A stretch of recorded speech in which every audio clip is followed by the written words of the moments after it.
Good evening, everyone, and welcome to our November lecture in our Understanding ADHD lecture series. I'm Kathy Essig from the Northern Virginia and DC chapter of CHAD, and tonight we're so pleased to have Dr. Catherine McCarthy present ADHD Brain Basics, Nourishing, the Roots of Raising Late Blooming Kids with Strategies Grounded in Science. Our chapter, CHAD of Northern Virginia and DC, is one of the many chapters in the CHAD National Organization, and as such, aligns with the national mission of improving the lives of those affected by ADHD. We're all volunteer organization of trained professionals, and we offer support in a number of ways. In addition to offering this free monthly lecture series on the second evening of most months, we also have support groups for parents, students, and adults, as well as an annual resource fair to highlight ADHD Awareness Month. While we are all volunteers, we cover other expenses through membership dues, donations, and sponsorships. We urge you to become a member. And now it's my honor to introduce Dr. McCarthy.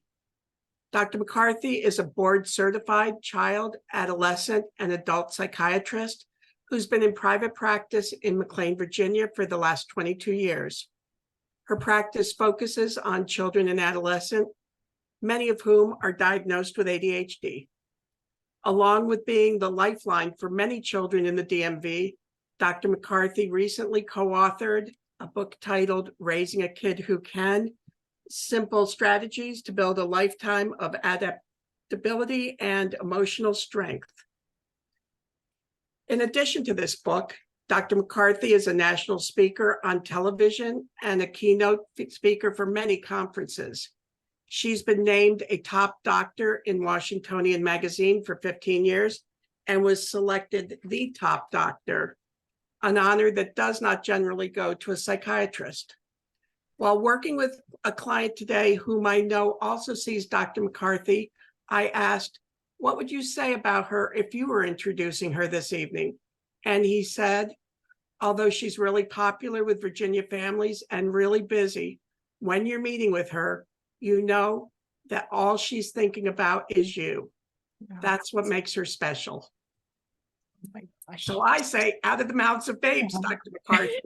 Without further ado, we would like to welcome Dr. McCarthy.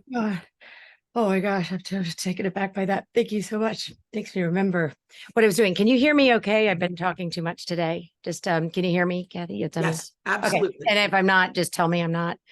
So I made too many slides, and I'm just that's just too much honor. And even though you can go to the next slide, especially because there's a typo in the title. It's Nourishing is twice. So that doesn't make sense, but you can go to the next slide, Kathy.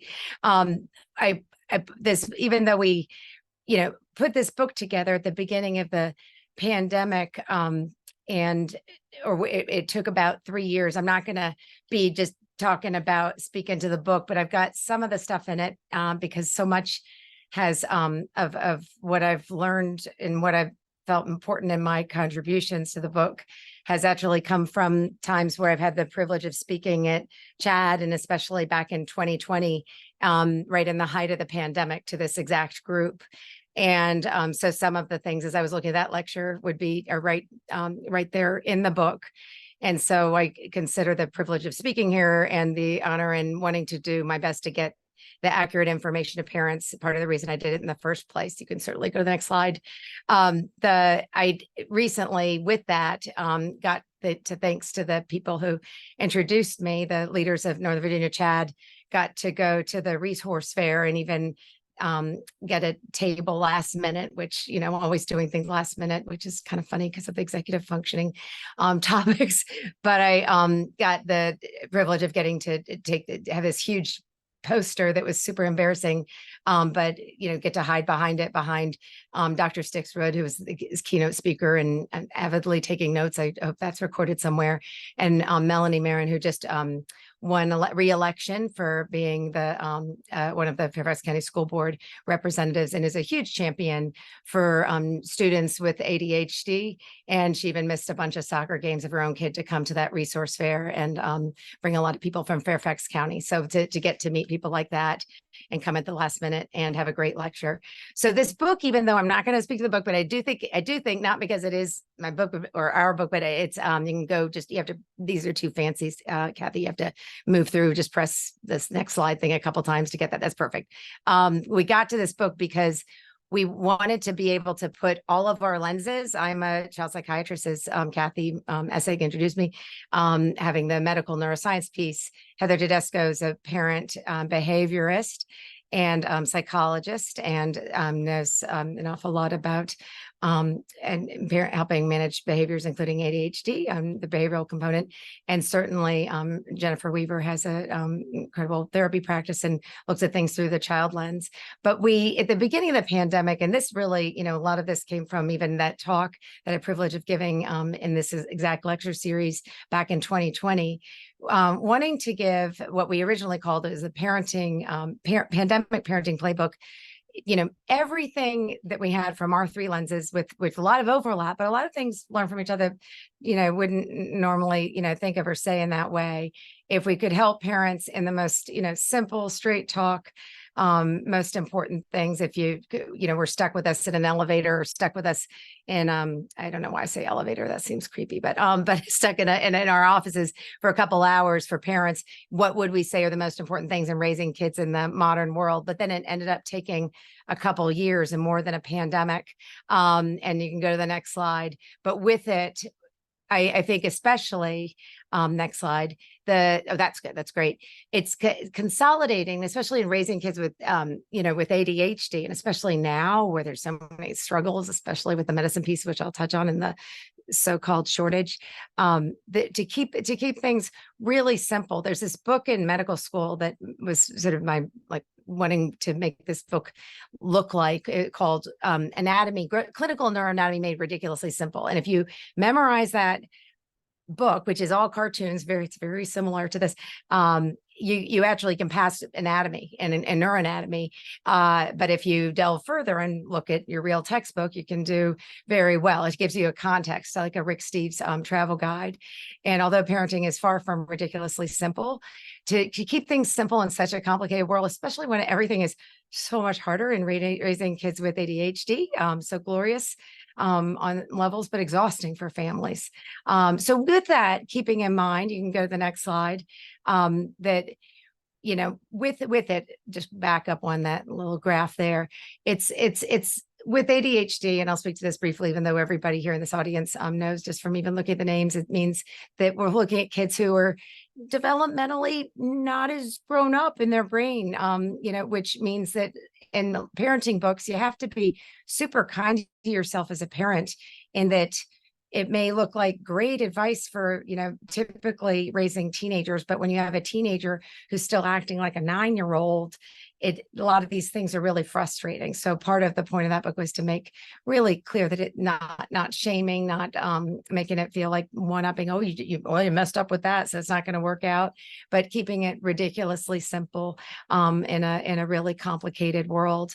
The other rationale for putting this book together was before the pandemic, and this is certainly something talk about with the leaders of Northern Virginia, Chad, especially Kathy Essig and Pam, but is that before the pandemic, it was clear that the anxiety levels, and this is evidence-based from the research on looking at child mental health, as all of us feel and most of us know, anxiety and depressive levels, especially also in girls, was already on the rise.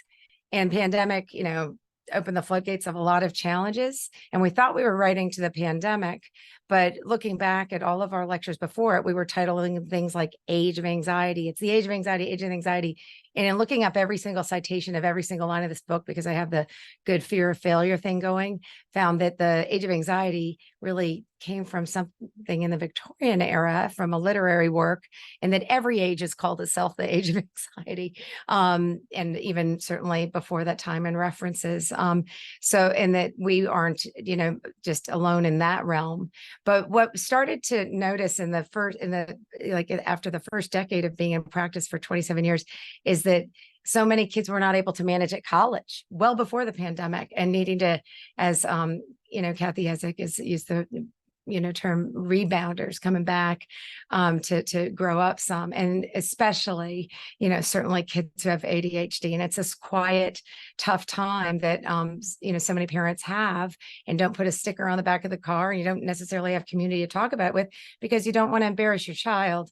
And so in wanting to really make something good come out of the pandemic, given all of the uncertainty, hoping that in looking at things differently, and especially because now so many kids come back that didn't have ADHD, and the age range of finishing college is all over the place, that maybe in future generations we can get something out of all that uncertainty. So next slide.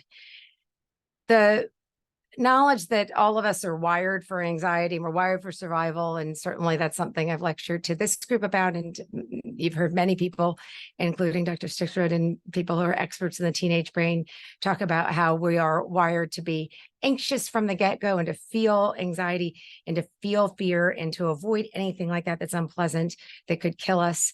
And we are certainly avoidant of uncertainty. And that's what we certainly had a lot of in the pandemic, and pre-wired from the beginning. And I won't go through all the teen brain stuff. You can go to the next slide, but I will say that certainly in this book, I wrote it, drew it. I didn't draw it, and wonderful illustrator made the way I draw brains really nice, instead of making it look like a lima bean like I do when I draw it for kids. And that could just simplify that these, just fear-based, threat-based circuits happen from the get-go, and that we are wired to react no matter what. Go to the next slide, please. Thank you. Some of us are wired to have an extra reaction, and this is a study that was before the pandemic from a big Japanese group, excellent study, highlighting that kids that were found to develop childhood anxieties and social anxiety and a lot of other anxieties, by and large, not specific enough to put some in a scanner, were born with more enlarged amygdalas, that fight or flight response. So not everybody's experience is all alike. And we can think that, oh, why is that making my kid nervous that they didn't finish their homework, when that just happens, and they might have a different reaction. Next slide. With our brains, and this is cool stuff that has in a neuroscientist that I knew the name of, but had never heard speak. But in trying to look at more recent stuff, I've came across some really wonderful lectures that, weren't necessarily meant for me, but thanks to the internet, posted there. And recently, someone in Canada gave his last lecture. He's one of the most famous neuroscientists, Dr. Kolb, and he spoke to just really making this ridiculously simple and looking at how our brains develop. And this is related to ADHD, I promise, but that we are born with, double the number of nerve cells that we will ever need. And we are born with trillions and trillions and trillions of connections, and double the number that we will ever need. By the time we are adults, we end up with about 86 million nerve cells. And again, trillions of connections and hundreds and thousands of different networks. But it's half of what we're born with, because when we're born, baby brain, as he describes much more eloquently than I'll be able to say here, doesn't know where it's going to be born. Well, is it going to be born in like a Aboriginal dialect of, in Australia, where there's more of the clicky sounds that I can't even replicate, not knowing the language, or certain countries where there's no difference between L or R. And because as I go to the next slide, brain developing from back to front, and most people have seen this slide, especially anyone who's had to hear me lecture, that's long, gone, it's been over 20 years, found that the front part of the brain developing last, related to ADD, but the back of the brain being language, like hearing those sounds, that window closes. So every part of the brain, in those bushy cells that I won't make you look back at, when the baby brain's born, it's double the number of cells, branches out, gets thick in every area of neuroplasticity from back to front. It gets thick, thick, thick, thick. Hear the clicky sound. Oh, that's mom's sound. Makes the connection. You keep it forever. And then it prunes and it's trimmed off and it gets all thin. So it's thick to thin, thick to thin, thick to thin, thick to thin.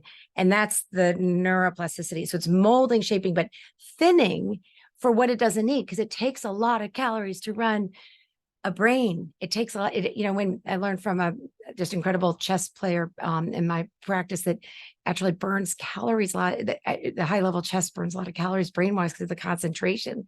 So evolutionarily, our brain doesn't want to waste energy. It would waste it if it kept big brain and big connection. So it use it or lose it. And that's where it's our key to raising kids and kids raising also themselves to learn to adapt and to have the kind of skills that allow them to be adults, not just stay at college, but beyond. And that we're looking at how can really help raise adults, but it's back to front.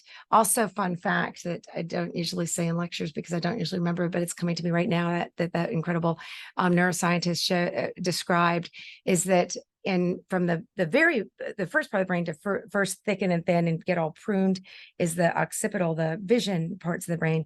And in areas of the world like the Arctic, where there's like nothing but just flat, or in other plains where you don't see a lot of trees or anything going up, the brain develops to not need to discern verticals as much because it just like there's a polar bear, it's like stick it up, so it doesn't need those extra nerve cells. And being born, baby brain born in New York City, lots of living with all this going up, doesn't discern horizontal as well because those get pruned off. And those are the differences you can see about pruning from neuroplasticity, although subtle. Next slide. But it's use it or lose it. And that's where, if this is recorded, I wonder, like, if this went viral on YouTube, I wonder if we'd get in trouble with Tom Cruise. But I just didn't say that. But anyway, but he is, has some challenges with understanding ADHD. And even though I can't help myself from watching his movies, and I, tried to boycott them, but then, I have hope for him. And maybe he got too much medicine as a kid. I don't know what his story is, but he doesn't believe the next slide, from what I gather, unless he's changed, because there's room for all of us to change. Well, and that all of these guys that have all spoken at CHAD and contribute mightily to, to wonderful articles on CHAD. And some of the things I'm talking about, I heard for the very first time ever at CHAD, national and now called international symposiums. They are the true Oscars to me in psychiatry, and seeing that ADHD is real. And next slide. And I'm sure every parent and professional has seen this, which is truly what I saw, in Crystal City at the first National CHAD conference I ever went to, where Dr. Philip Shaw, who's one of those Oscars that I would say, showed that brains can't help it, 3 years behind. Next slide. I don't know if you can show the video here, Kathy, if you can press play on it. Just this is what I saw and what I think a lot of you have seen if you've heard me speak and heard him speak. But you see that age 6, 7, 8, now it's pause, 9, 10. You see that the ADHD brain takes longer. It gets there, takes longer. And he showed that third of kids started to catch up about age 18. And in England, they replicated this study on a huge scale called the Enigma study. Super cool name for huge study. And so we can now say, that we've been able to say for years now, nearly 2 decades, next slide, that ADHD is about 3 years behind, especially in that front part of the brain that all of you know listening to this. But I like to think about it, and I think it's helpful for when I talk to parents now. I used to call it the Yoda part of the brain, and I still love Yoda. He's blocked by my face right now, so that's kind of sad.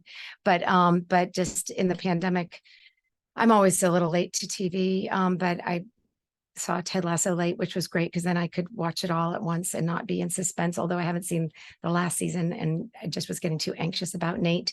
But so somebody tell me it's okay. But I look at Ted Lasso as the prefrontal cortex and it being the last part of the brain to develop and 3 years behind with ADHD. Wise, rational reason, mood regulator of the brain. It's our brakes, and it's how we cope and adapt, and it's how we become grown-ups. And then I can't resist the little piece of Roy Kent because I just can't resist Roy Kent. And I look at that as the emotional circuits, the amygdala, and with kids, raising kids with ADHD, and why it's so hard on families, as amazing as it is to have kids full of life, active, creative, spontaneous, go on to do the coolest things and makes our jobs fun. Those of us that work in the field with kids with ADHD, is that when everything isn't going well, that front part of the brain is 3 years behind and is reacting like a younger kid in its ability to regulate the emotional centers and be able to manage stuff with life. I just had before this, just a dealing with someone at, who's at college, who's just incredible human, but, less mature brain, and, just having to deal with a roommate situation that's not so hot. And it's like, I got to go home. I got to go home. I can't manage this. It's that black and white thinking, and to be able to see the gray that actually it's a roommate situation, and, trying to figure it out. It's harder when your brain isn't quite as mature, and the medicine can't do everything, although, we'll get to that next slide.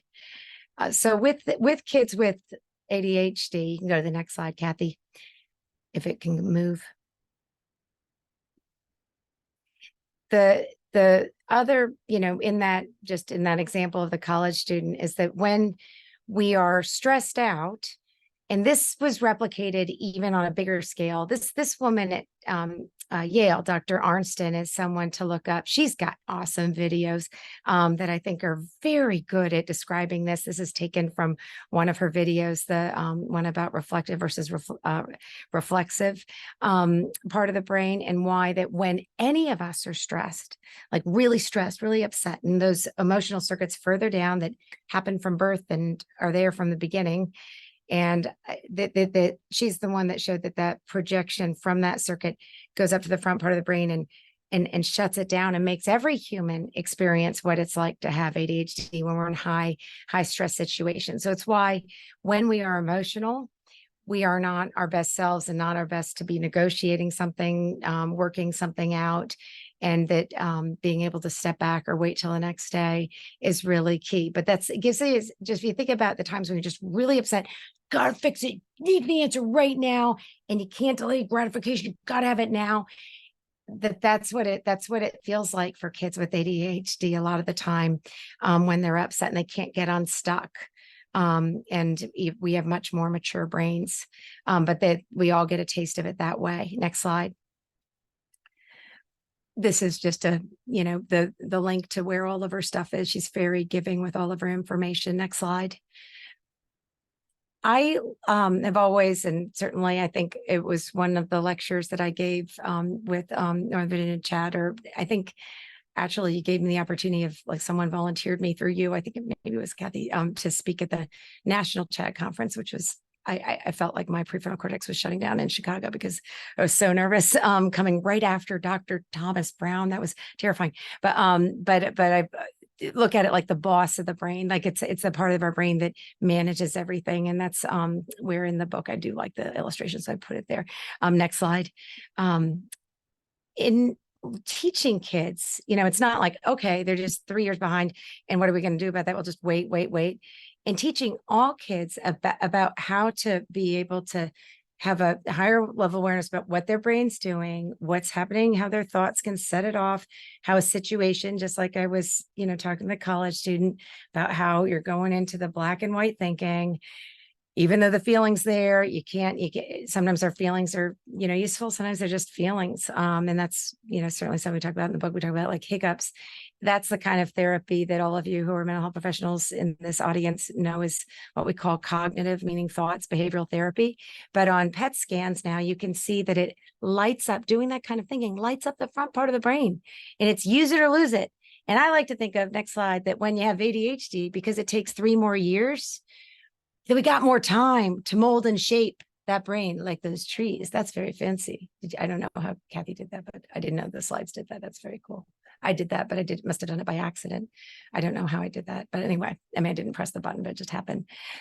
Interesting, from the pandemic, there's this, all these cool things came out of the pandemic when it comes to research, especially in the area of ADHD, but I'll talk about that in a second. But there's this study called the ABCD study, and it's the adolescent brain cognitive development. I'm probably messing it up. I have the exact words later in another slide.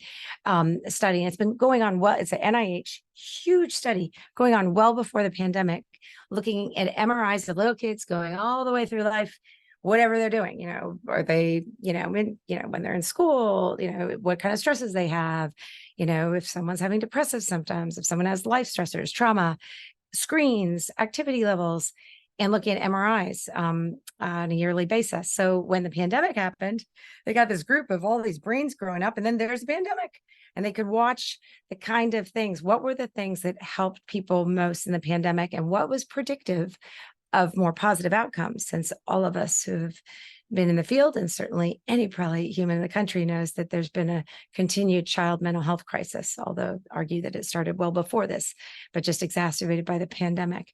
And this is not a parent blaming comment here, that the power of parents' response and coping, so power of parents' own adaptability, managing life, had one of the biggest impacts on how kids did.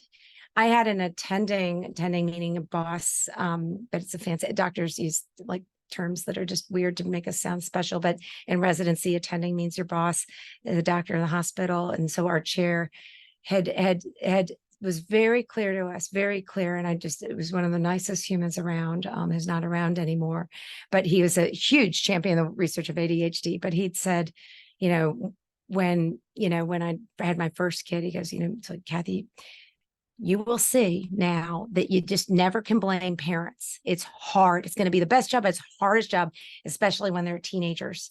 And that, you can say, oh, if only the parents did this or this, but until you're a parent, you'll see it's not that simple. So it's not to say parents are the ones responsible for kids' happiness, but that our own health and how we cope has huge impact. So in talking about this talk, I pulled what I've decided. First, I thought it was like the most boring thing that I was like having to write about with the book, and the science of the roots, the first chapter. But now the more I looked at it, I more looked at not just the pandemic, but just in humans. When life gets complicated, you got to go to simple. And that certainly now, as we look at kids with ADHD, world's getting more complicated, screens everywhere, hard to follow school, hard to pay attention, and now so hard to get medicine.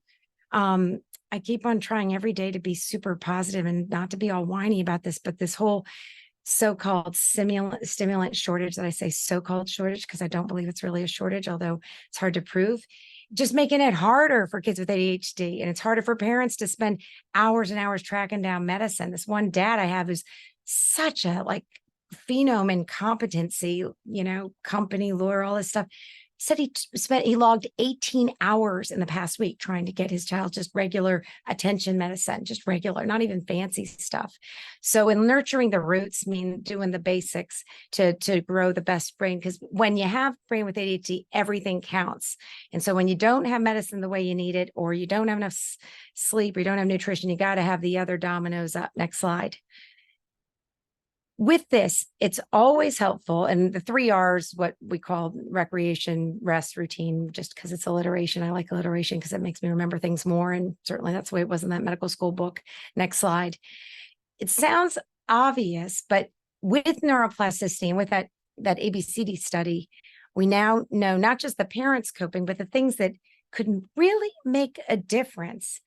And this is not supposed to be depressing. I actually see this as like information from that study of the MRIs of teen brains in the pandemic of hope. But that in those studies, in those couple of years, in those 2 years especially, teen brains in that study they thinned 3 years too fast. So that's that thinning. Now it's attributed that you see that happening in people who have high trauma, chronic high stress situations, that it's high chronic trauma is hard on the brain, and certainly the corona coaster, chronic uncertainty every day. I don't know. Every day, are we going back to school? Are we going to have graduation? Are we going to see grandparents? All these things we just put away because it's nice how in trauma our brains heal over. So I'm not going to say all of them too much because we don't need to be thinking about that. But at the same time, it was hard on all of us grownups, and we had to sit with uncertainty. So could it have been, and people who lost so many people whose parents were not working in the hospitals, teachers had to go back when they had babies, just all these stresses, not able to see grandparents alone, did that affect the kids? Or was it other things? Because if it's use it or lose it, if you're just doing the same stuff all the time, like we know about from the older folks who were isolated and not with other humans, which is really important for that neuroplasticity and connection, you wonder if maybe not enough connections happening because of limited opportunity. Because teen brains are so bouncy and keep on growing into the late 20s, and with ADD, more time, because if 3 years behind, you got 3 years more, you got more time. It takes a while to get there to be grown up. I have full confidence that with good conditions of what humans need, which I'll talk about in a second, these roots, that they'll get it back. I'm actually more worried about grownups, my age, any age, and that we don't have quite that power of neuroplasticity because our brains are theoretically grown. What happened to our brains? That's and what we, how much have we changed because of it? Next slide. So, but I look at it as, plasticity is paradoxical, and it's why taking care of this organ, most complicated organ, and really focusing on the basics, as simplistic as they sound, get you mileage. And it's something, every bit counts when you have a kid with ADHD. With sleep, put it first, because really, of all the things that are most different about humans from pre-electricity times, it's from when we got artificial light, it's sleep. And we look at so many of the health problems we have. There's a lot of sleep specialists who wonder how much of it has to do with not getting what nature wanted us to have. We can see that in that with teens, you get 4 times the risk of clinical depression from not having enough sleep. Significant risk of suicidality, not enough sleep. All ages, and a 30% increase in anxiety levels. Because what happens when you don't sleep enough is you have to have a lot of cortisol to keep you awake, a lot of stress, adrenaline that just makes your brain more revved up, and it's harder on kids who have ADHD. And that's why there's a slide there that's might be covered up by things, but I wrote rocking the 3 R's: healthy stress, healthy brain, better regulation. That frontal lobe is so sensitive to sleep. So it takes the biggest hit. That's why with daylight savings switch to standard time, 1 hour, risk of motor vehicle accidents for all human goes way up in the country. It's the biggest argument to keep us at not changing our every hour, in the spring and fall, because of the motor vehicle accidents that would have gone up last week, because of the change in our brains. Our frontal lobes, our attention challenges are so affected by sleep. Next slide. This is just cool stuff that I wanted you to see, because in, talking about the basics, I wanted to make it, cool, and also just, not just cool, but just like really the best stuff that is really interesting, that is newer stuff from when I was in med school, is that when we're asleep, our brain gets this power wash. You can go to the next slide, of all of the adrenaline, cortisol, really stressy stuff, just even from living. We have all these byproducts our cells make from just living all day. And so while we're asleep, this is new, wasn't it, in middle school? There's a whole different system. It's kind of like the lymphatic system, but it's nerve cell matter. So it's like glial is the stuff that makes up our brain structure. Lymphatic is what, usually has things that are like clear out germs and stuff, just our immune system. This has been called the lymphatic system. It's like pipes in the cerebrospinal fluid while we're in deep sleep, getting adequate deep sleep, which you can't just get like a little power wash for an hour. You got to have thorough, good sleep. It washes our brain of all that high stressy stuff from the day. So that's why, if you're really upset about something at nighttime, that's when it's not my time. I'm really not a good night person, but none of us really are. Even if we think we are, we're not, emotionally, because we've got more cortisol and got more stress from the day. And so we can be just like so upset that nobody puts away the dishes, and you come home and the house is just a mess. And you're like, what did they do? And they're all sitting there watching, screens and laughing on YouTube. Not that this happened in the McCarthy house every day, and then it's like, oh my gosh, why does nobody do anything? I'm always at work, blah, blah. And just like, next morning, you remember, like, why was I so upset? You can't even remember it sometimes. Oh, it's just dishes. Oh my gosh, I made such a fool of myself. It's because our brain washes off that stuff. So it's never a good idea teaching kids about their brains. Nighttime, never when you send an email that's emotional, anything emotional that you're going to respond to, you wait till the next day to press send. Don't make a call. You don't negotiate anything. You don't make a big, spouse discussion about the dishes, because the next day, chances are you'll be able to talk about it more rationally. Clears out our brains. Really important for teenagers. Next slide. In sleep, it's when whatever we've studied during the day gets laid down in our hippocampus. So whatever you have to study, whatever you learn during the day, you need to have adequate sleep to lay it down into memory. If you review it at nighttime, not too late because you want to get a good sleep, but review it, you get free studying, because it gets hardwired, that all those brain connections happening while we sleep in the hippocampus, the memory part of the brain. It was evident actually in medical school this way. people got pretty competitive about how much they studied. And it's not that I had all the answers by any stretch. I had to study a lot, but I did know that if I didn't sleep, I was not going to learn well. The very few times that I tried to cram like overnight, it just, you can feel fresh, but it doesn't get laid down. And that's really important to tell kids. All this time they spend studying, if they don't get adequate sleep, it's not going to get laid down. Next slide. And certainly whether you have ADHD or not. Exercise, it's so hard to make kids exercise, and some kids do naturally with sports. And it's more important, this is duh, but with ADHD, now there's excellent research. I didn't put them on these slides, I should have, but about how important exercise is, especially for kids with ADHD, and what it does. I mean, all the things it can do, to really help spark the brain growth. But in exercise, cardio, 25 minutes, 4 times a week, 80% maximum heart rate. Brain makes something called brain-derived neurotrophic growth factor for anybody of any age, including geriatrics, even people with Alzheimer's. When getting, sweating and exercise and cardio, that sparks neurogenesis. You even see the brain get thicker and, oldest population when exercise is included.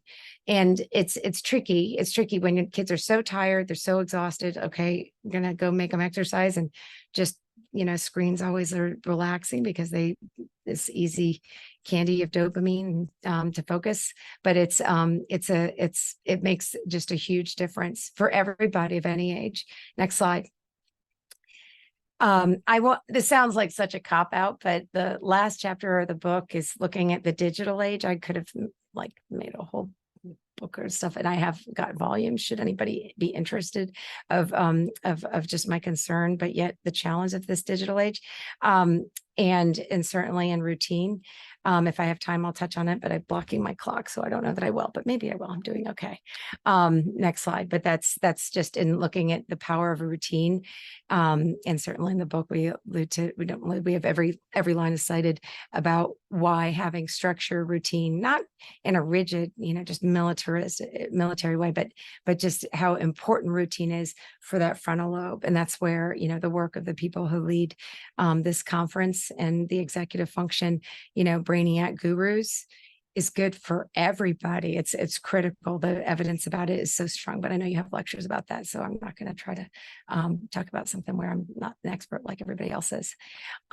The following slides are ones that I've taken from people, so without permission, but I believe, I doubt any of these people would ever see it, that they would be very happy that I'm passing them to you, because in the pandemic, especially with putting this book together, I was terrified of anybody in academia reading this book and not having every line cited. So I went to every possible conference I could and read every article. I don't think I've ever been this well educated in my field.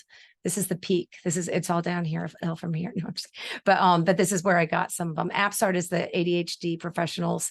I don't remember the name of the acronym, but it's just one of the best conferences. And ACAP is the American Academy of Child and Psychiatry. And then CHAD just rocks. And every conference I go to was great. So next slide. And it's not because this is CHAD. These are the stars. I was very proud of my background, but I know they're going to be speaking, a lot of them, at the coming CHAD meeting at the end of November. And I'm hoping one of them that I get to meet them, but that's just a plug for me. Next slide. This is, I think, one of the best things to come out of the pandemic, not just because I love treating ADHD, but because it's one of the best things ever, is in the pandemic. And I took a picture of when this was presented. So that's one of the people on the slide that, is sharing the conference, Dr. Frone. But this is where in the pandemic, the most impressive researchers in the field of ADHD from all over the world got together on Zoom, and they put together this amazing document. And I put the link to it there because it's available to the public. And it's so easy to read. It's bullet pointed, like I have, I took this picture here, but it gives you what is fact about ADHD. It gives you, there's citations for everything. And what is myth? It is just the most, in all this new research, they pooled all their data, and it's 208 evidence-based conclusions about disorder. It is a masterpiece. And I encourage anybody who's interested in the field to take a look at it. It's something that's so digestible, unlike a lot of publications. Next slide. But highlighting again, be nice to send a copy to Tom Cruise, but that it's ADHD is real. This is just an example from the glossary, just, that gives you the statistics, and, there's people, researchers from Australia, Germany, Scandinavia, that really have done so much research in this world. Even there's a guy who's, I'm totally forgetting his name, but he's originally from Russia. And I think he's now at VCU, who's the, really one of the main molecular and genetic researchers. And the data about it is just astounding and so digestible. And you just can't get enough of it. Anybody in this field just reading it, or a parent's like, oh my gosh, very validating.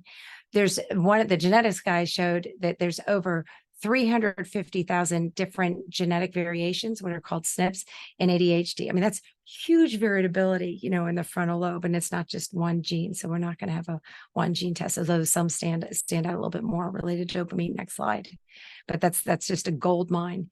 In that, also, this is one of the researchers, and also Dr. Arnsten, that, put this together, highlighting a couple, and this would be a lecture in and of itself, but I still haven't totally digested the enormity of it, is besides that front part of the brain, prefrontal cortex being related to attention, focusing, sticking with things you don't want to do, tuning out distractions, impulse control, stopping and thinking before you do things, filter, regulation of being able to control what we feel like at any moment, and of our emotional circuits.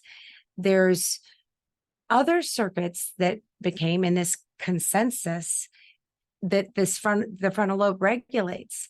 And this is just crazy cool. And I'm sure that some of you in the field know about this already, but CEN means Central Executive Network. And for instance, that what's called the sensory motor network. So it's found that besides the frontal lobe regulating the emotional circuits, so that's what helps us not go from dishes to, oh my gosh, I can't believe this house, one, instead of just gradually getting more grouchy. And this is through the day. This is that example of like why at nighttime we are full of more stress stuff. So in the morning we wake up, our body's just like all rested and we haven't had any stress yet. And we're just waking up and we're not really alert. With ADHD taking a little longer to wake up, frontal lobe, slowly by 10 o'clock in the morning, most of our frontal lobes are getting that's like their peak performance. And then throughout the day, we're more alert. But what happens during the day is we get more stressy stuff. And those are, the adrenaline, epinephrine, that's what those little alpha signs are. And by the end of the day, we can be pretty revved up, like having, a lot of coffee, just like more revved up by the stress of the day. And when you have ADHD and you put more stress on there, you can be like even more reactive. Back to the cool thing that SMN is. So the front part of the brain is regulating the emotional circuits. It's getting, more full of stress throughout the day. So that's a contaminating factor. But it also regulates the motor part of the brain. So that's where the fidgety stuff is for the ants in the pants. I had a kid today who was like me. We're just like all over the place. I was feeling fidgety too because I was wearing a scratchy sweater and we're just like all over the place. And I just felt so comfortable because I could be fidgety with him. And it just turned out with the shortage, he hadn't got any medicine. So that explained that, because I was like, hey, it seems like I haven't seen you for a while and maybe you've grown a lot because you can't sit still and it's making me not want to sit still. He's like, oh no, my mom hasn't been able to get the medicine anywhere. So that medicine helps, regulate that motor part of the brain further back. It also helps regulate the sensory part. So all these kids that had all these tactile sensitivities and the picky, ticky, scratchy and just, the sensory, like the tags, we always put it just to anxiety, but actually now it makes so much sense that there's with ADHD, you see more of that because that frontal lobe regulates it. I think that's super cool and pertinent because it's these things that cluster together, but that's just a taste of it. That's, I know, way more of a tangent than you needed. Next slide.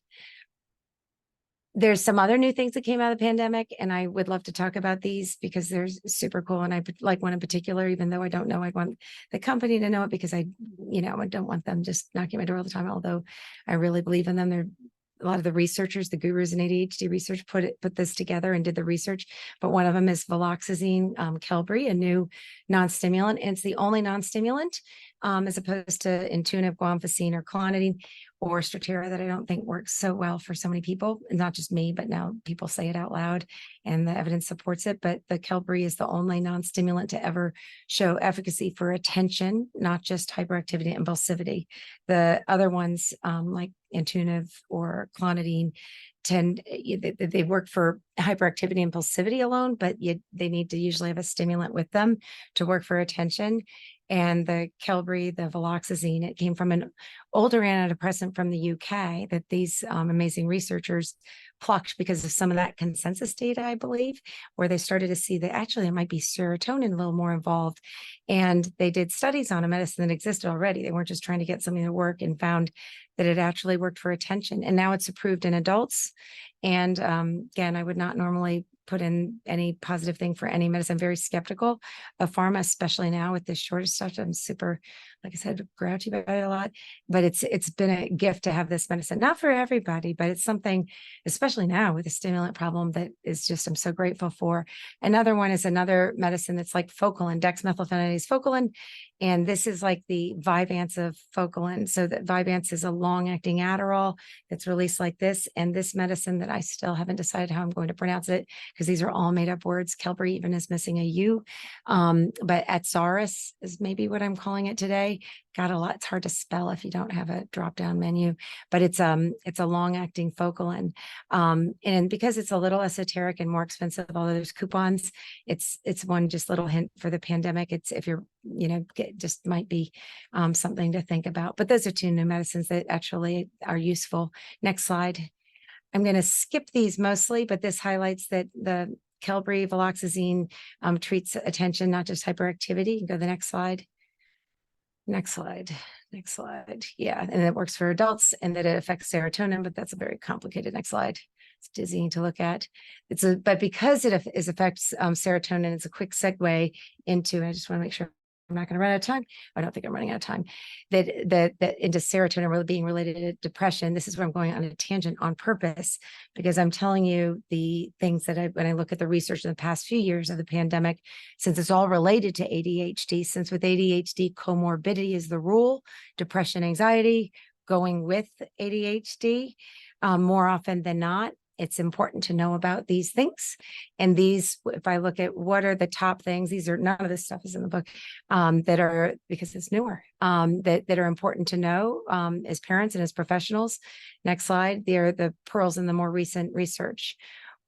One is highlighting, because now the long-term anxiety in kids study is out. When I was a young lass back in the 90s, child psychiatry was the newest of fields. And, we still learned about things like Freud, but then MRIs came along.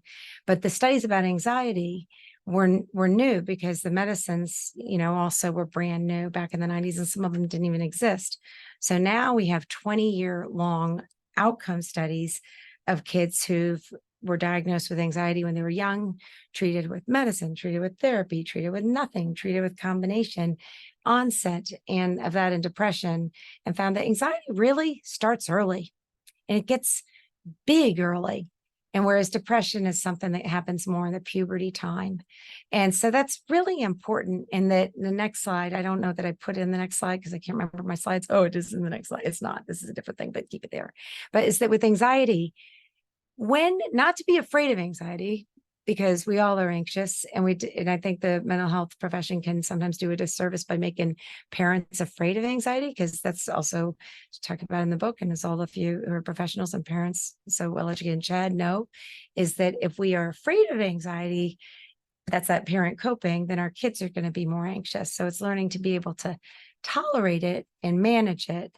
But at the same time, if it's so much that you can't manage it, and it's just making you avoidance being the enemy with anxiety, then it's can exhaust you, change the trajectory of life, and leads towards depression. So that's where that slide that we won't go back to, but of anxiety happening early, that when it becomes a disorder early, it's important to treat it aggressively early. And it used to be that therapy first, which is still first line for mild to moderate. But that so many people pleasing kids will say, oh yeah, I'm better, I'm doing better. When really They have micro avoidances, might be a little bit, oh, that person doesn't like me, I'm not going to invite them.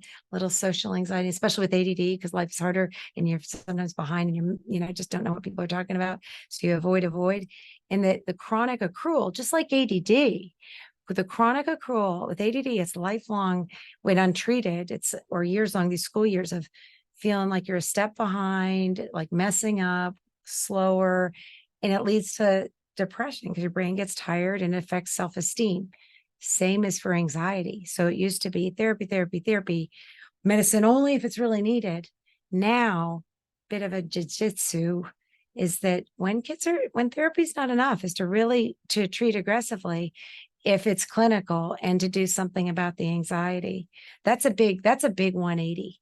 And it makes me think about people that I might not have been as aggressive with is an effort to not give too much medicine, but especially with ADD where everything's harder. And that's why those roots are really important to do something about, and to be mindful of, sleep and exercise and structure is to treat the things you can control. And so even though it's like, as a parent, be like, 2 medicines, got tension medicine. Now you're going to give me my kid anxiety medicine. It's because it's harder. It's harder when you have ADD and you got to control the things you can.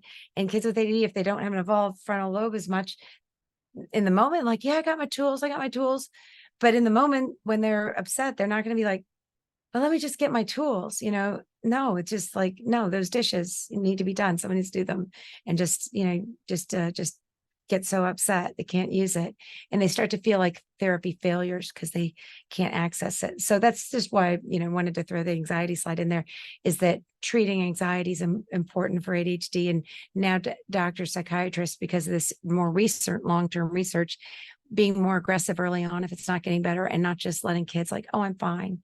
This is the other one that I was going to throw, and then I'm going to, move on because we're almost done here, and then can save time for questions or talk about the shortage, is that this is another one where it's like, we tell people, because SSRIs, anxiety medicines, like Zola, Prozac especially, Lexapro, Paxil, Celexa, I can't believe, I think I'm forgetting one, but I don't know, maybe I'm not. They're all long-acting medicines. So you tell people, whether adults or kids, they take a while to build up. They have long half-lives. If you miss a day, it's not the end of the world. It's not like attention medicine that's just in a day, you're like, whoops, yeah, we forgot. Yes, we can tell that, just not getting to the car with socks on. So without socks on. So with the anxiety medicine, because of the long half-life, it's been like, it takes a while to, a couple of days to start experience discontinuation symptoms or to notice any symptoms of not having it, or even a couple of weeks. Prozac can be a couple of weeks. Well, I don't really understand this because one of my many weak links is statistics. And I've listened to this guy's lecture, Dr. Strong, very many times, and I still can't understand it. But somehow, and I think it involves computers, which is another weak link of mine, which is funny because my kids both are do that in their careers.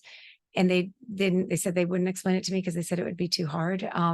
So it's magic to me. But a lot of the studies say about depression and looking at medicine levels that were done before, apparently with higher level statistical analysis, which involves, I think, computers and statistics.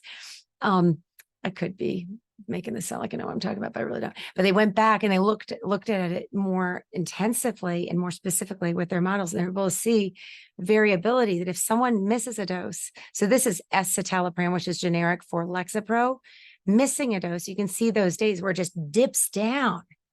And that's where these kids would come in for these decades since Lexapro was invented 20 years ago, is come in like, Dr. McCarthy, when I know the Lexapro is helping me, because if I miss it, I just feel I feel so sad. I feel so sad. I know I have to take it every day because I just feel so sad.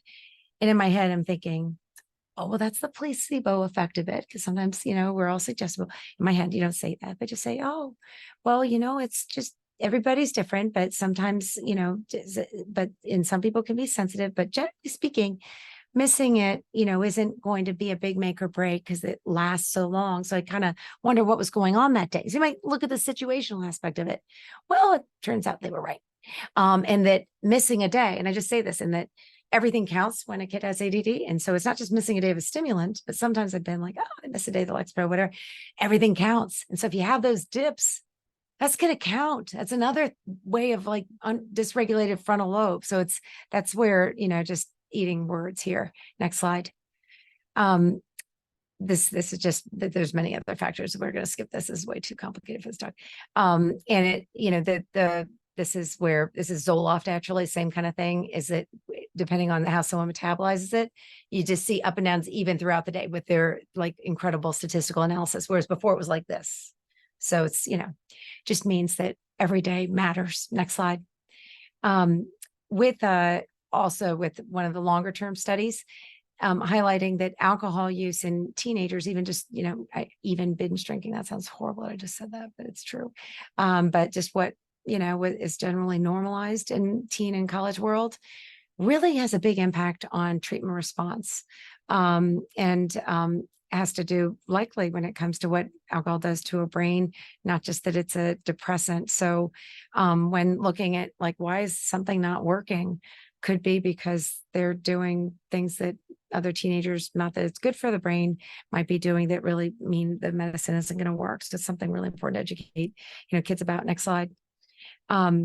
This is, I think, probably close to where I'll stop, but next slide. I think it's important for, I know a lot of people here might know this already, but in the pandemic, again, unbelievable to me that this isn't more publicized, is that when this is new, maybe it's because it's new, but it's not that new. It's like 2 or 3 years now. When with marijuana, which stays around for a long time because it's super fatty, and even CBD. So even those CBD gummies, I know my mother's never going to listen to this, so I can say this, but my mother in the pandemic, I guess her primary care doctor might have got annoyed with how much she was having trouble sleeping, and poor woman, she was alone, she's almost deaf, just having trouble sleeping. So she was recommended CBD gummies. And she told me about it, and she's very pure. She doesn't drink, no caffeine, no, very healthy, Virginia pickleball champion, carry the flag for senior Olympics, but anyway, very, very fit woman. And she's sleeping great with these CBD gummies. She's like, Kathy, you ought to try these. It's like just life changing. I didn't want to say like that's marijuana because she would stop.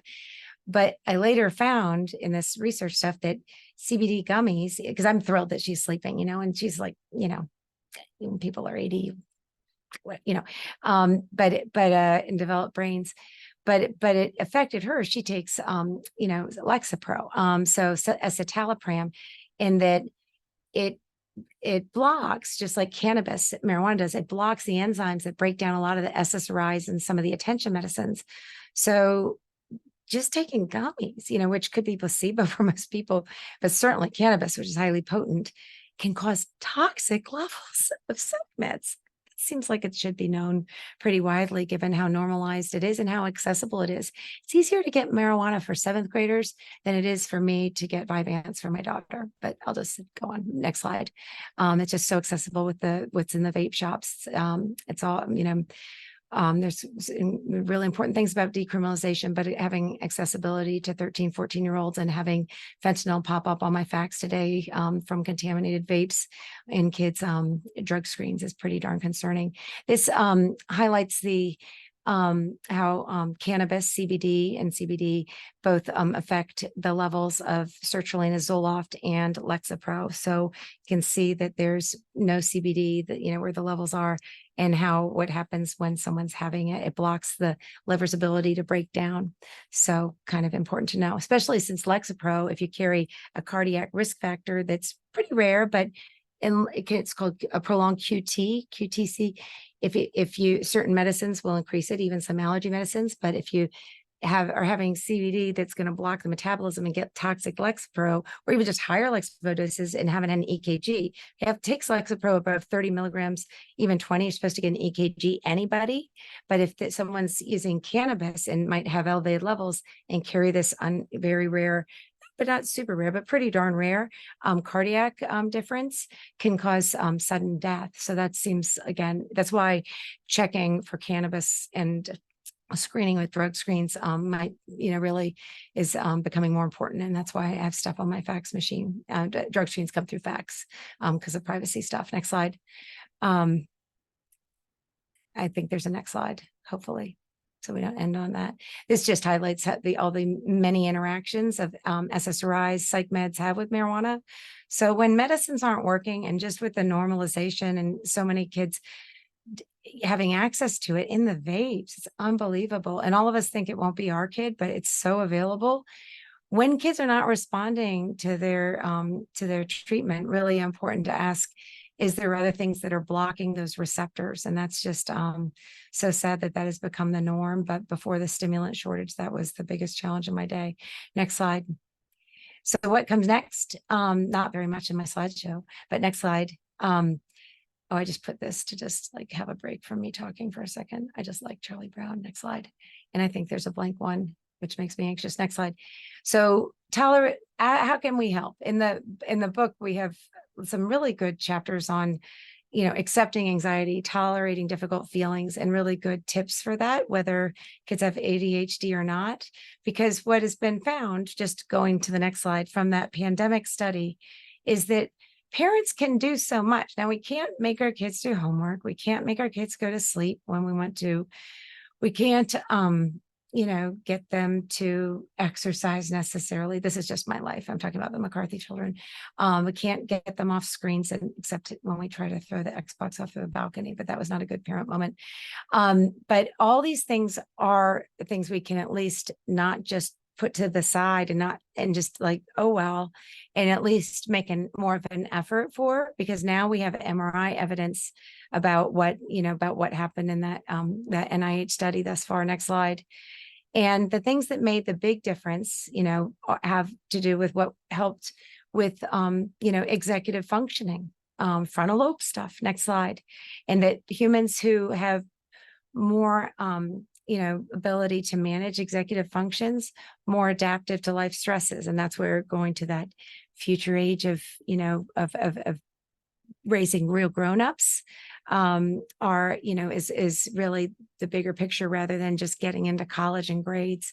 And I'm hoping that someday we can really start to look at what is really important. It's raising grownups.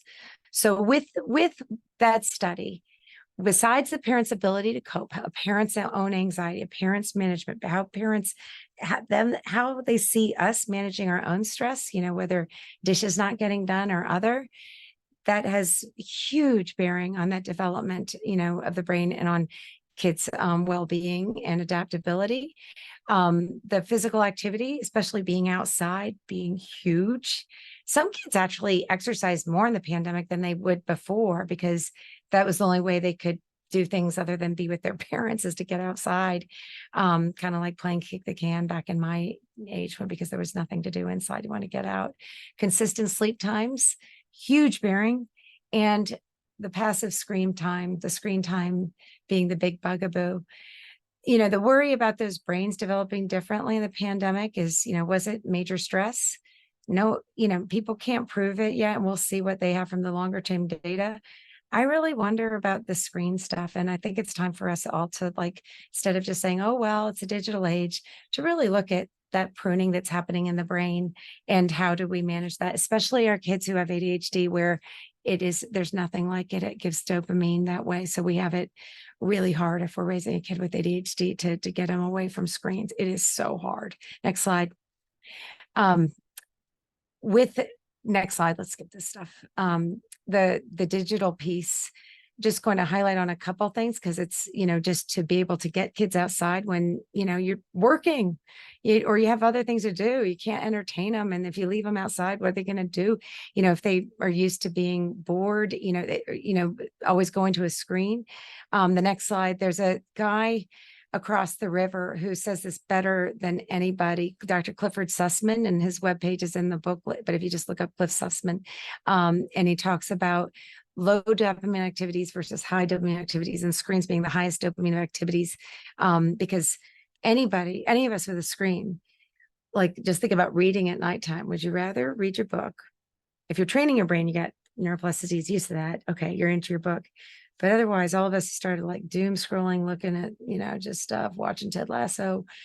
It's just give me dopamine. Would we rather have Halloween candy if we're 5-year-old, or broccoli? It's you're going to do what is the gimme. And so what Dr. Sussman talks about, and I have a page dedicated to him because he says it better than anybody, is that mixing it up and teaching kids about their brains, that the more you do just the high dopamine stuff, that's all your brain wants. And everything else becomes super boring. And you have to have the mix. Otherwise, it sucks it all up. When we use it all of our big dopamine wad on the screens, it makes homework harder to do, reading harder to do, Legos harder to do.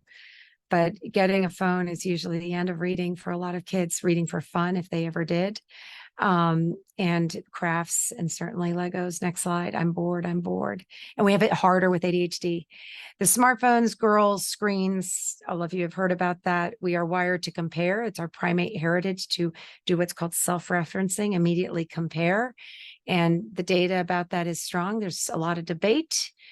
I've looked through all of it. I have elaborate spreadsheets, the pros, cons. I go to cons. Next slide. I am in the con camp, and been said by many people, including Teddy Roosevelt. Next slide. That when we compare, we always feel worse. But to put Teddy Roosevelt and Taylor Swift next to each other, I've never done that lecture, and I just feel very good about myself. That's just from I can't resist putting two different people together, and it makes you wake up. But that when Taylor Swift started to talk about what social media did to her, the way she talked about it, actually quite profound. I actually, because of watching this documentary where I heard about this, then became more a Taylor Swift fan, which sounds like a total nerdy way to like Taylor Swift, but it's just because I don't get out much and I'm late to Ted Lasso too. But that really every time, especially vulnerability, really with girls, that data is so strong now, is that that every time you look at it, you feel worse about yourself. So deciding what you're going to put in your brain. Is it going to be video games all the time? Is it going to be Ted Lasso all the time? Next slide. Is it going to be looking at who's invited and who's not? And I'd like to just argue for it's time to start to teach kids and grownups to reclaim our brains. Are we going to look at the news all the time to be informed, or are we going to take breaks? Or is it going to be depending on how our amygdalas are? Are some of us more able to tolerate than others? Are we going to have kids that are numb to violence by having seen scary stuff all the time as their brain's getting growing? Every second in a teenager's life as their brain is pruning, especially in that frontal part at the end, 100,000 nerve cells a second, not nerve cells, nerve cell connections are being jettisoned off, pruned. 100,000, all pruned off every second. So it truly is use it or lose it. And what we've practiced gets hardwired. And this, guy that I did find in my trying to find the coolest stuff, Dr. Kolb, who I thought gave one of the best lectures I've ever heard that I found in his final lecture, I think said it best. It's like, you are your brain. We're wiring it right now. If you remember anything from this lecture, your brain is different. Maybe it's the Taylor Swift and Teddy Roosevelt together. Next slide. But it's time to reclaim it with our kids in that way, looking ahead. What are we focusing on? Are we focusing on where they go to college? Are we looking at what's the kind of 30-year-old we want to sit next to? What's it, you're stuck on an airplane, stuck in an elevator, stuck train with someone, and who's the kind of person that you want to sit next to? What really matters? Next slide. I think I'm done. Talk about psychological adaptability. I think that's the whole point of the book. And remembering that, next slide, with having ADHD, there's so much downs. Thank goodness for Michael Phelps and admitting he had ADHD and anxiety, and that everything he has now that is meaningful to him, besides his son Boomer, comes from digging out and seeing that he was able to get through hard times. Next slide. Can't help end with Winston Churchill right after, Michael Phelps. That's just really what I wanted to do.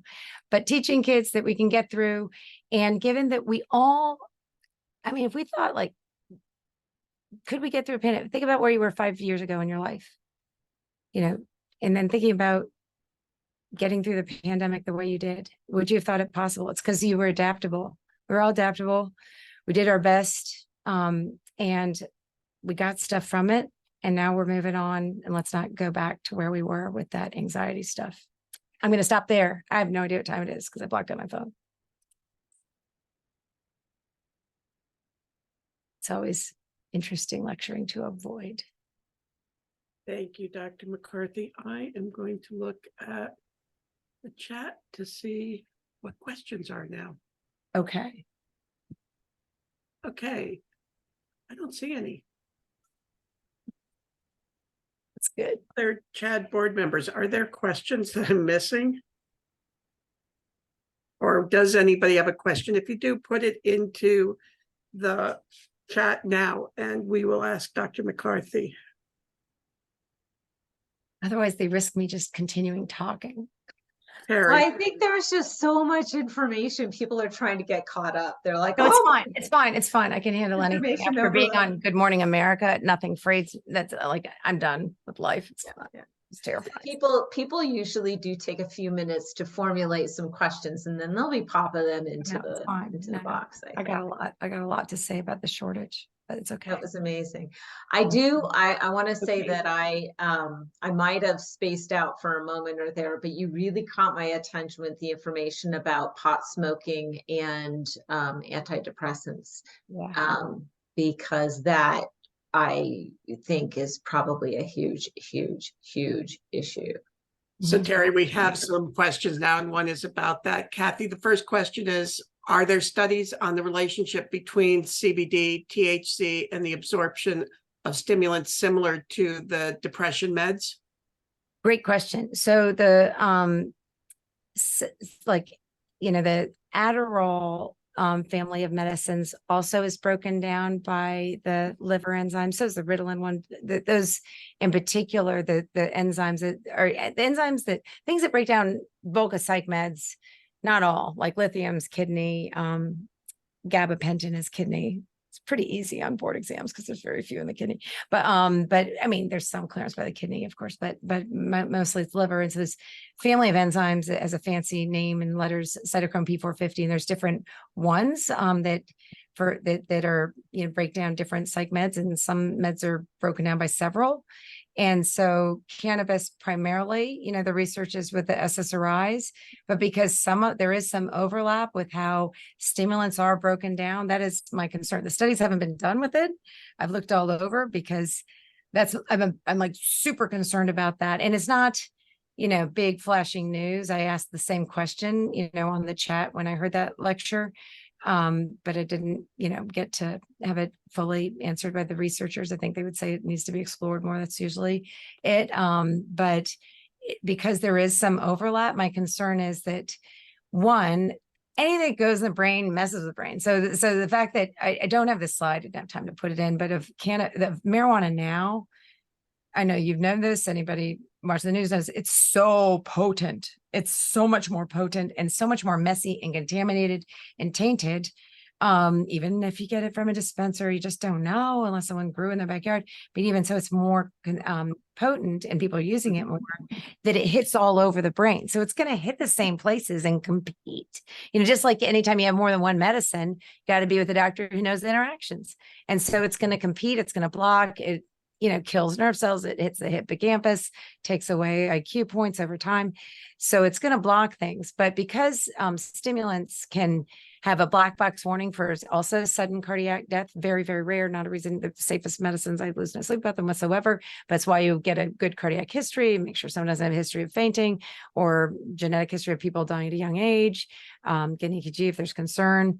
Then if one could just, if you had that risk factor and didn't know, and you had any blocking of your metabolism of the stimulant, that would be my worry. But there's not a study about it. I keep looking because I would love to have that study because I think it would give much more weight to young people.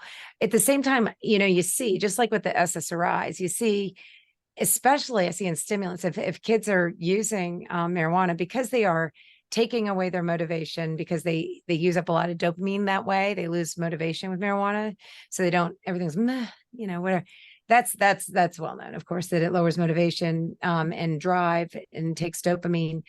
But it also, you know, over time, the trend is over time, continued users get depressed. That's the long-term trajectory of marijuana use in adolescence, is long-term life, you know, depression. That's where we're headed in this population. It worries me, along with early Alzheimer's, there's concerns about too. But that with the ADD medicine, if you're losing motivation, And the kids often start to have more side effects. It's like, I just have more side effects, but it's just because everything's getting all messy. So I see that a lot is more side effects, but it could be just to this person's question that I won't stop talking about, which I think is the question, that it's elevating levels in the same way, but I couldn't find a graph study about that. Thank you. Somebody else has asked, what are some of the best resources that you can recommend for teaching executive functioning skills to children who are 6 or 7 years old? Oh, I think you're the one to answer that. Yeah. Some of the best resources that I would say are for teaching executive function to young children is to really go back to your school and find out if they are having any issues with reading, because language and at that age, language and executive function look very similar in how they're presenting if there are some weaknesses. And then actually work with your school and look online. Harvard has really fabulous things online for families to look at for young children. I would start there. Wow. That's good. You have lots of thanks for very helpful links and for how wonderful this is. And somebody said, I've been told that if my child is not on stimulants now, that if stimulants are needed in the future, they should not be prescribed between 16 to 18 years old due to brain development at that age. Is that something that you're familiar with? And can you elaborate on it? No, not at all. I mean, just that there's not, the data is that, the treating with medicine before puberty, when someone's having impairment, when it's causing, so it's considered, disorder, is protective for some things, including reducing the risk for future substance abuse. It's also known that, treating with ADHD medicine stimulants, that is all this shortage stuff to prevent abuse. Actually, people with ADHD who are treated are not at risk for abusing things like cocaine, other like illicit stimulants, that are, or things that are, abused in the amphetamine kind of category, that there's not an overlap. I should have that citation here. Actually, that's what I'll do for the next one. But that treating ADD, it's tricky when if you wait till 16, 18, then there's this, question of, by treating early, the Dr. Shaw, and this is being trying to be replicated in UK. They're doing follow-up bigger studies, has a smaller study that showed that kids with ADHD who got medicine before puberty and were taking it followed by professionals, their brains started to mirror kids who didn't have ADHD. It's a small study, so it's not perfectly fact that way, although other studies have indicated this, and that's part of the reason to really be looking at treatment. Now, is it the medicine per se, or is it because of all that popping off of all those connections? If you're more aware, more present, learning, you're going to keep those connections. It's use it or lose it. Also, if you're feeling decent about yourself and competent, you're reducing the risk for depression, anxiety. But there's not about something like treating for people that, where they've been able to wing it to age 16, 17, or in adults. There's not something about that time that makes it concerning at all to treat then, even if there's not a benefit longer term for kids that might have taken it younger. It's never too late. I mean, there's adults who in the pandemic, or even women with menopause, that, not having estrogen, affects frontal lobe functioning, that you can, if you had subthreshold symptoms, but had it when you were younger, it can come back for more when you're in menopause, just because, just your frontal lobe has it harder. But just back to that question, there's not something that it does to the brain in those years to be treating. These medicines are well researched, very safe. They've been around since 1930s, almost as long as antibiotics. There's nothing that I feel more comfortable with. I feel as comfortable as I do as I would as a pediatrician treating strep throat and treating ADHD. And that's why this stimulant shortage is just the most ridiculous thing ever. It's just the most ridiculous thing. So we have another question about teaching strategies for executive function with 14-year-olds. People can contact me if you want to talk about specific age groups, because I really want Kathy to answer some of these, but that's the age range, that 8th to 9th grade, when there's so much that's involved, that you really have to look at each individual child, because that's when a lot more is being asked in the process, as opposed to the abilities of a child. And it looks like they can't do something that they're actually quite good at.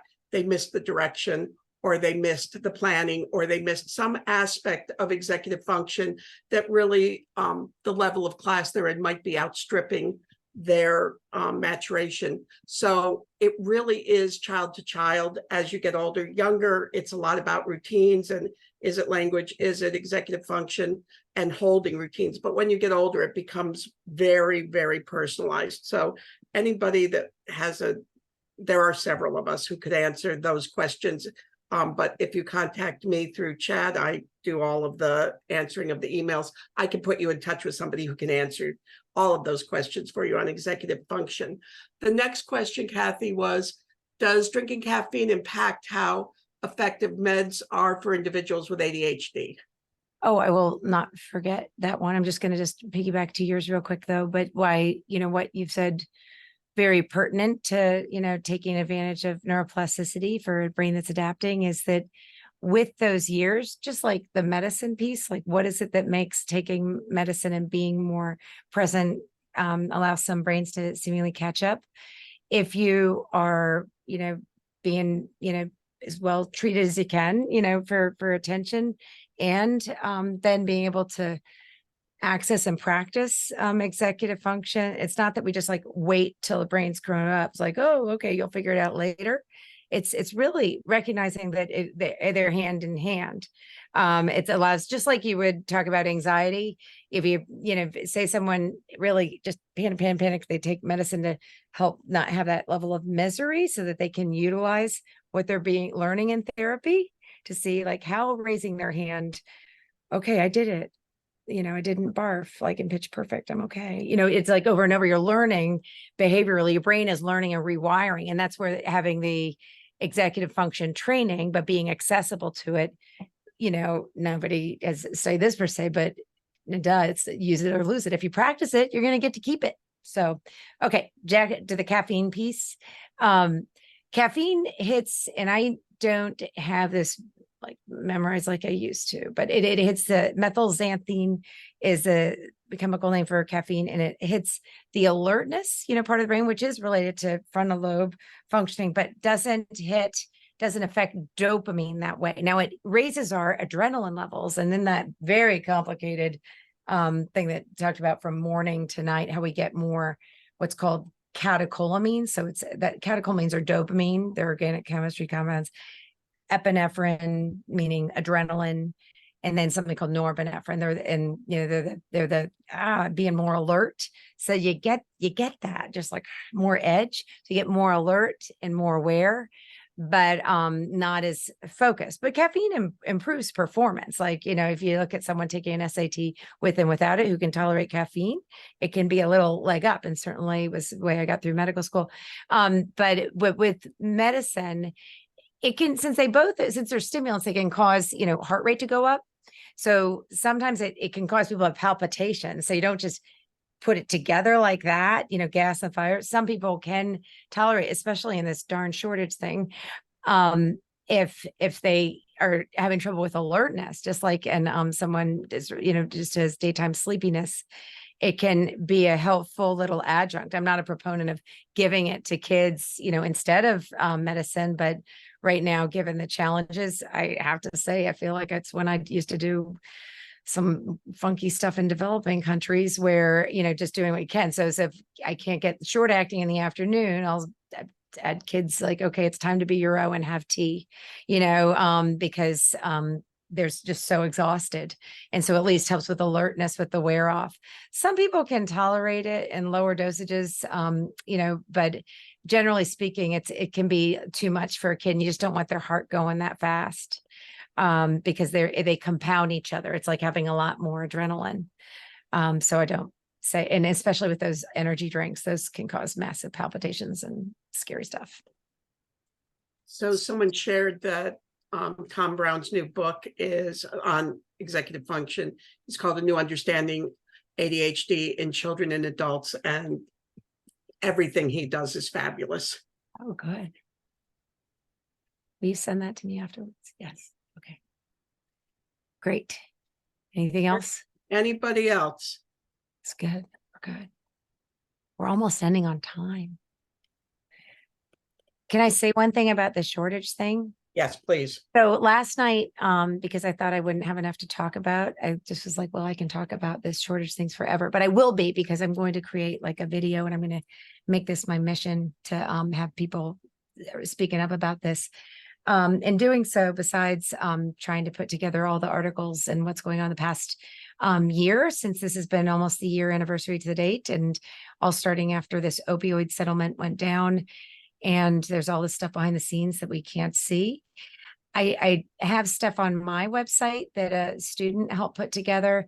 If you click on ADHD medication shortage, it tells some of the history. I'll have a better timeline by the end of the week, because I'm planning on putting something together for someone who doesn't know me, but one of those congressional representatives, that Abigail Spanberger that won last week, is one of the only people that I've seen that is really pushing this through Congress to investigate more. And she had a deadline of November 12th for them to, for the DEA and the FDA to show more information. So I have her letter there, and I plan on making a big bullet point of everything, for anybody who's interested over the next week, that I plan on sharing with her somehow, even though she doesn't know me, because I think it would be useful. Because I just think about all these kids that are out driving with the massive increase in, motor vehicle accidents and untreated ADHD that, CHAD leaders showed.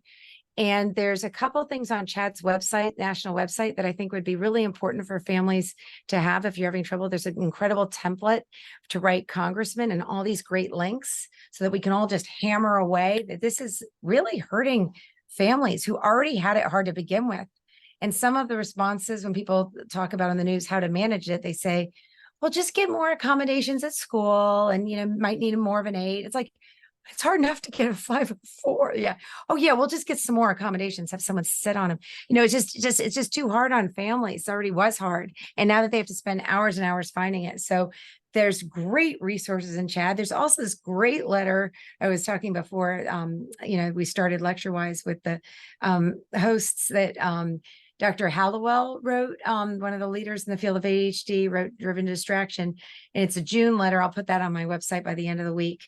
And it's so short and so delightful. And he highlights that it shouldn't, finding Adderall, which is very easy to make. And truly the manufacturers, as of August, said they have plenty. So something's going on that they aren't like dispensing it, because there's plenty. He says fairly easy to synthesize, and no kid really wants to take more, not have appetite and not have personality. But that it shouldn't be like trying to find truffles in a forest. Like we don't have pigs that can root out the truffles of Adderall. It's what it feels like, but it's so written so well. And he says that, selling fewer cars is not a way to reduce car theft. So, that's his analogies, metaphors are top notch, but there's more there on the CHAD site in their articles in the Attitude magazine. But I'll put them on mine and links to it, because I applaud, and everybody needs to speak up, because always mental health gets the short end of the stick. And because of organizations like CHAD, we ought to raise a ruckus. Kathy, one person has asked if there are guidelines for screen time and how much screen time students should have, basically a 12 or 13-year-old, outside of the daily school and weekly basis. So I believe the most recent, I'll have to check this because it's changed with the American, I think they've just changed it. So this is probably, I don't know if this is correct, but because the American Pediatric Association has, I think the best, always has the earliest guidelines, is that an hour a day, I think, is what the most recent one said, which is tricky because they're looking at screens for homework all the time, but for for things that are outside of school. And I think they agreed with 2 hours on weekends, which sounds about right, but hard to implement.